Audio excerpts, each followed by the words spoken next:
ഇറാനെതിരെയുള്ള സൈനിക നടപടികൾ അവസാനിപ്പിക്കുന്നത് പരിഗണനയിലാണെന്ന് American president Donald Trump. America തങ്ങളുടെ ലക്ഷ്യങ്ങൾക്ക് തൊട്ടരികിൽ എത്തിക്കഴിഞ്ഞു. ഇറാന്റെ പ്രതിരോധ ആണവ സംവിധാനങ്ങളും പൂർണ്ണമായും തകർത്തെന്ന് ട്രംപ് അവകാശപ്പെട്ടു.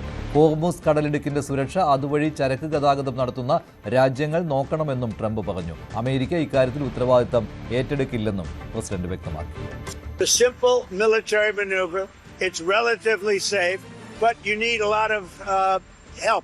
In the sense of you need ships, you need volume. And NATO could help us, but they so far haven't had the courage to do so. And others could help us. But, we don't use it. At a certain point, it'll open itself. The strait itself is, we're doing a good job. But it would be nice if the countries, including China, if the countries that use it, China uses it 90% of their energy. Japan is 95% of the energy. It would be nice if those countries would get involved. അമേരിക്കയ്ക്ക് സൈനിക താവളങ്ങൾ വിട്ടു നൽകിയ ബ്രിട്ടന് ഭീഷണിയുമായി Iran രംഗത്തെത്തി. പ്രധാനമന്ത്രി കീർ Starmer സ്വന്തം രാജ്യത്തെ ജനങ്ങളുടെ ജീവൻ അപകടത്തിലാക്കുകയാണെന്ന് വിദേശമന്ത്രി Abbas Araghchi. ശത്രുക്കൾക്ക് നല്ല വർഷമല്ല വരാനിരിക്കുന്നതെന്ന് ഇറാന്റെ പരമോന്നത നേതാവ് മുസ്തഫ ഖമേനിയും വ്യക്തമാക്കിയിട്ടുണ്ട്.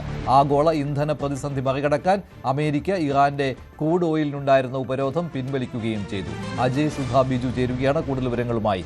അജയ്, യുദ്ധം അവസാനിക്കുന്നു എന്ന രീതിയിലുള്ള പ്രതികരണം ട്രംപിൽ നിന്ന് വന്നിട്ടുണ്ട്. പക്ഷേ ഇറാൻ ഇക്കാര്യത്തിൽ അനുകൂലമായി പ്രതികരിച്ചിട്ടുണ്ടോ? നിലവിൽ ഇറാന്റെ ഭാഗത്ത് നിന്ന് ഇതിന്റെ മറുപടികളൊന്നും തന്നെ ലഭിച്ചിട്ടില്ല. ഇപ്പോൾ IRGC പുതുതായി ഇസ്രായേലിനെതിരെയും അമേരിക്കയ്ക്കെതിരെയുമുള്ള ആക്രമണം കടുപ്പിക്കുകയും ചെയ്തിട്ടുണ്ട്. IRGC പുതുതായി പുറത്തു വന്ന പ്രസ്താവനയിൽ വ്യക്തമാക്കുന്നത് തങ്ങൾ 77ാം ഘട്ട ആക്രമണങ്ങൾ ആരംഭിച്ചതായിട്ടാണ്.